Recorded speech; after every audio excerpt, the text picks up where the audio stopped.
The Liberals are trying to divide one province against another, Canadian against Canadian, right at our moment of maximum vulnerability. This is because we do not have a functional federal government. This whole Trump tariff situation has really shown the true colors of a lot of our country's leaders, most notably the Prime Minister. And there's a lot of very particular things to take away from the conversations that have been had as of late. So we're going to break down and provide some more context as to why what is happening is happening.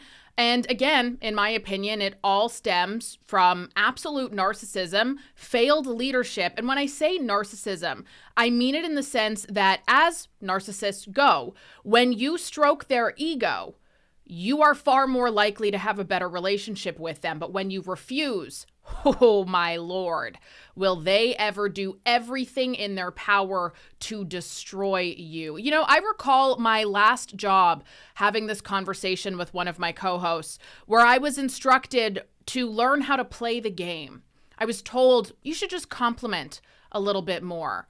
But unfortunately for myself, because I ended up losing my job, that was a game I refused to play. I will not cater to somebody's ego. I will not cater to stroking the back of somebody who would at any moment completely throw me under the bus. And that is exactly what we're seeing play out right here. I'm Jasmine Lane. This is Over Opinionated. We got a couple of other stories to get into today as well. Be sure to subscribe to the channel if you haven't done so already. Like the video, share it, comment your thoughts down below, and give me a follow on other social media platforms as well. My message to President Trump is this: Canada will never be the 51st state, and not only that, the free ride is over. The era of liberal tax increases and anti-development policies that have driven $500 billion of our money south of the border is over. I will be cutting taxes, removing red tape, and unleashing free enterprise to bring home hundreds of billions of dollars of production and paychecks to this country. Trump also said just a couple of days ago, he doesn't care what you have to say. Your response to that? Well, it's not about him or me. It's about putting Canada first. He's made it clear he wants to put America first. I'm making it clear I want to put Canada first. And that means that we have to develop our own infrastructure to export our energy and resources to the rest of the world without going through the U.S. We have to allow more interprovincial free trade in our own country so that we can actually trade across provincial boundaries. And I would say to President Trump, I will retaliate with trade tariffs against American goods that are necessary to discourage America attacking our industries. I'd rather we work together, though. Right. Because if we do, we can have a bigger, stronger economy, and I will use the strength from that enhanced trade relationship to build our military, secure our borders, and help America, just like Canada, become safer, richer, and more secure. I mean, all of that sounds like a very strong argument to make that you would be stupid to pass up, right? Well, here's what our actual Prime Minister had to say about it after meeting with all of the premiers yesterday. We had an excellent conversation today from around the table with passionate Canadians who are proud to represent very different regions of the country, but who are all united on one thing, which is we will stand up for Canada. We will protect Canadians. We will make sure that we are there to show what this country is made of. At the same time, we've also agreed that no one region of the country should disproportionately bear the burden of standing up for all other Canadians. We have made it very clear that everything is on the table as potential responses, but we've also been very, very clear that it has to be fair across the country. If the American administration moves forward with its plans on tariffs, it will first and foremost hurt American citizens and American consumers, but it'll also hurt Canadians. And Canadians need to stand together to make sure we're there for each other, particularly those who may be carrying a heavier load than others because of what the American administration might do. This is literally the same stuff that Trudeau has been saying about this forever. Like, you just finished meeting with all of the other premiers and you can't give us anything. all you say, oh, we're all so passionate. Yeah, we want to protect Canadians. Okay, how? What's your game plan? What is your message of hope and security to Canadians who are very rightfully so stressed out about this? What is that message? Please share it with us. Give us something that you haven't just said on repeat over the last few months, that you've known this was coming. Look, what do you make of this sort of the way in which everyone came out and then the statement that followed from Alberta's premier? It's odd. So Danielle Smith has been very vocal about her disdain of the Trudeau government trying to in any way, shape or form use the oil sector, which is largely produced in Alberta, as a way to negotiate or as a threat to the Americans. Danielle Smith, following this meeting, she is away on holidays at the moment. So she says, I had a constructive discussion with my fellow premiers on how to best deal with the threat of tariffs from the incoming U.S. administration. However, federal government officials continue to publicly and privately float the idea of cutting off energy supply to the U.S. and imposing export tariffs on Alberta energy and other products to the United States. Until these threats cease, Alberta will not be able to fully support the federal government's plan in dealing with the threatened tariffs. She goes on to say that Alberta is just not going to agree with the export tariffs on our energy or other products, nor do we support a ban on exports of these same products. We'll take whatever actions are needed to protect the livelihoods of Albertans from such destructive federal policies. Adding, we also urge our entire nation to use this tariff threat as an opportunity to correct the misguided direction of this country and commence multiple infrastructure projects that focus on developing, upgrading, and exporting our oil, gas, and other natural resources instead of effectively landlocking them and keeping us fully reliant on one primary customer. As we know, Danielle Smith was at Mar-a-Lago. She was invited there by Kevin O'Leary as his guest and was actually able to be the only premier to actually meet with Donald Trump. A lot of people are criticizing her for that. It's puzzling, and it shows that there's no united front in Canada. There's some premiers, and one premier in particular, that is not on side. Others that were not so keen seem to jump on the bandwagon today. Yeah. François Legault particularly, opening the door to a ban on energy export. I think that's better position than trying to stand alone somehow and not be part of Team Canada. Personally, I'm like, what else do you do? Like, that sounds like the best possible option, to have a one-on-one and to plead your case. And in your case, the Alberta Oil funds like the entire country. The way that the profits from that are divided province to province, her fighting for Alberta Oil is in part fighting for absolutely every Canadian. And it's bizarre to me how people are using this as a tactic to slam her, when in reality, if oil is on the table and we are all totally screwed, that is affecting every single one of us. I think Ms. Smith really undercut her argument and undercut her position by joining the meeting from some tropical location and not coming to Canada for such a consequential meeting, not coming to Ottawa, to Canada also for such a consequential meeting. But I also think, the points she has made over the last few days are not wrong. The federal government has not done anything to curry favor with her or her province in this moment, when now that sector is such a huge leverage point with the Trump administration. And here's the thing. Danielle Smith has taken the time and effort to actually go visit Donald Trump, to have a one-on-one with him in a way that nobody has. So I think that what Kevin O'Leary had to say in this interview that was posted a couple days ago on CBC is really telling as to what may very well be the underbelly here. And after that, we're going to dive into a post that I came across recently that I think beautifully summarizes where Danielle Smith may be at in these negotiations, and also taking the information that she got when she was actually there. My point is, wouldn't you rather have your adversary's cell phone number on speed dial? I would. No, look, only one. The only one in Canada that was smart enough to go and meet him. Well, I mean, Prime Minister Trudeau and Dominic LeBlanc did go have dinner with him at Mar-a-Lago, right? Excuse me. Let me just make a. I asked Trump to ignore those meetings because those people are going to get eradicated in the next election, and I hope he took my advice. Stop wasting your time with Trudeau and any of the cabinet. They're going to get eradicated. But I did that personally. That was on me. Understood. But it is the government we have at this point in time. With a week to go until the inauguration and possibly the implementation of tariffs. So you're saying it is unclear to you if he's going to do this. What I told Trump was it's the government that took a quarter of the Canadian population into poverty, and they're going soon. Okay. They will not be at a theater near you anytime soon. It is no secret that the Liberal government, Stephen Guilbeault, Justin Trudeau, have had it out for Alberta and their energy sector. Like, there have been so many insane things that have passed that have completely destroyed Alberta's ability to produce and enrich our entire country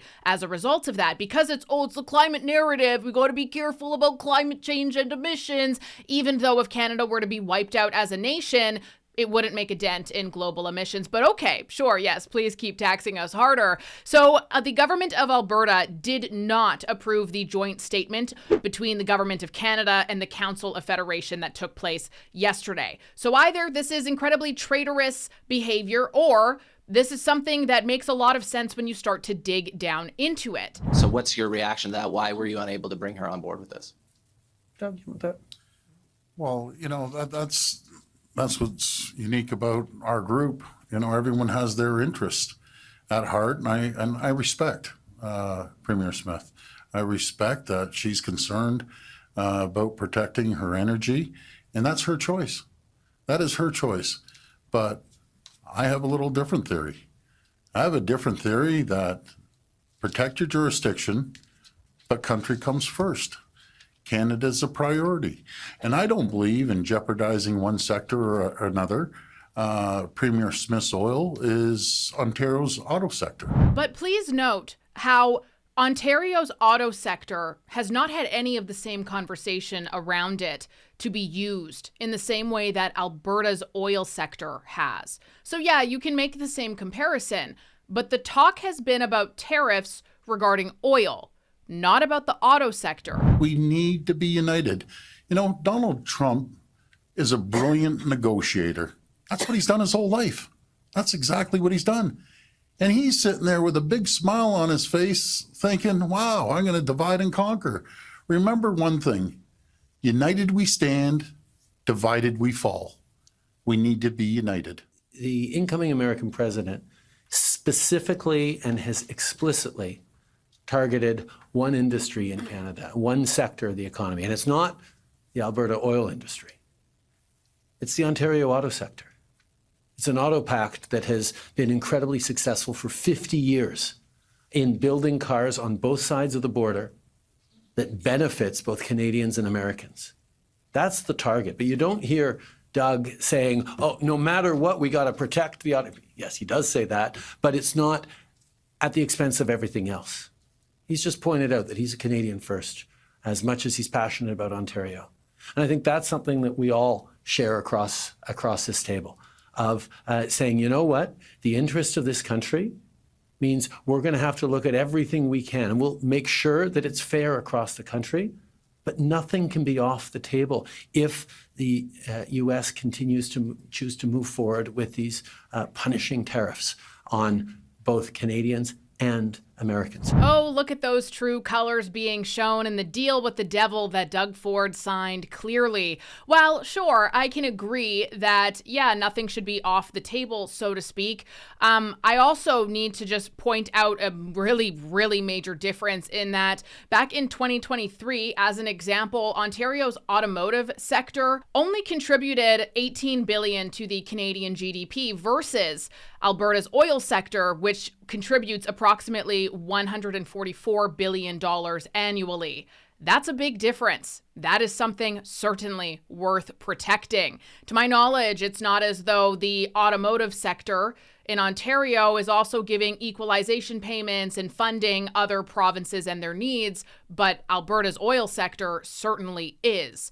And why on earth would you cut off our largest resource, our most profitable resource, so that then the Americans will say, that's fine, I don't need it, and they're going to go buy from Saudi, or they're going to go buy from somewhere in South America where it is cheaper. The quality may not be as great, but it is cheaper, and they're probably never going to come back to Canada if that's the case. And then what exactly do we do there? That's a lot of money lost. And that's also a lot of Justin Trudeau trying to stomp on things that are completely out of his jurisdiction. So while I understand we have to be Canada first, it also makes sense that Danielle Smith is saying, no, I'm not okay with that. And then to debunk what Trudeau just said, Donald Trump has actually not at all explicitly targeted the automotive sector in Ontario. He was asked questions last week where he mentioned something about, like, we don't need their cars, we can build our own cars. That was what he said. He never directly said, I'm coming after you, specifically automotive sector. No, he said that he is going to be imposing a 25% tariff on all Canadian imports. And it's also good to note that in response to these threats, Danielle Smith visited Trump at Mar-a-Lago,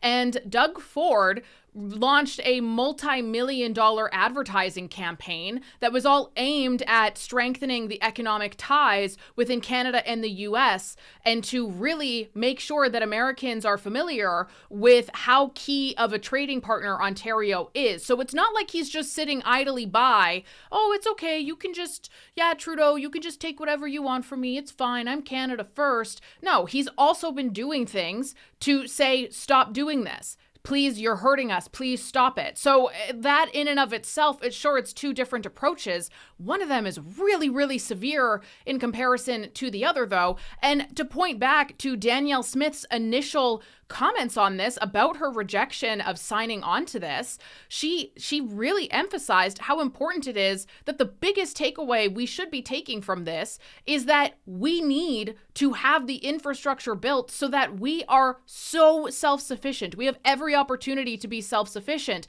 The only reason why we aren't is due to stupid policies. Good morning, Andrea McPherson, Global News. Your reaction to Danielle Smith's refusal to sign that joint agreement on the tariff retaliation plan by the premiers, and the impact you think that will have on Canada's battle against the tariffs? Yes, I mean, like I said, I think the first thing President Trump will do when he takes office is to send a bouquet of flowers to the Liberals of Freeland, Carney, and Trudeau, who have weakened and divided our country and given him the upper hand. The Liberals have forced Canadians to sell 100% of our oil and gas to the Americans at discount prices, which has put us in this position of weakness. It'd be nice if we had pipelines and export terminals that could take our energy to Asia and Europe without going through the United States. But of course, the economic radicals of Trudeau, Freeland, and Carney blocked those projects because of their radical ideology, and they have made us more and more dependent on President Trump. And my approach will be exactly the opposite. I will quickly approve energy projects to send our energy to the rest of the world without relying on Americans, and we will make our country more self-reliant and independent. I will also unite our country. The Liberals are trying to divide one province against another, Canadian against Canadian, right at our moment of maximum vulnerability. This is because we do not have a functional federal government. So we have effectively 10 different foreign affairs ministers, one from each province, trying to fight separately. If we had a carbon tax election now, we could elect a strong, stable, national majority government that would stand up for all Canadians, all industries, in all provinces, and that's what we need to do. I know that I said there was a few other topics we were going to be diving into. However, they're still developing, so the more I think about it, I'm like, honestly, it'll probably be better if I save that till tomorrow, as there's some big news expected to come out later today. So I am going to save those for tomorrow. So we're going to be talking a little bit more Mark Carney, WEF, and Chrystia Freeland, as well as the new figures of about 50,000 international students who have simply disappeared in Canada after not going to school even one day, which under proper regulations and supervision would have seen them deported. That's going to be coming up in tomorrow's episode. I hope you have a beautiful rest of your day. I'm Jasmine Lane. This is Over Opinionated. Subscribe, like, share, comment, all of that stuff that everybody on YouTube is vying to get you to do. And I'll talk to you tomorrow.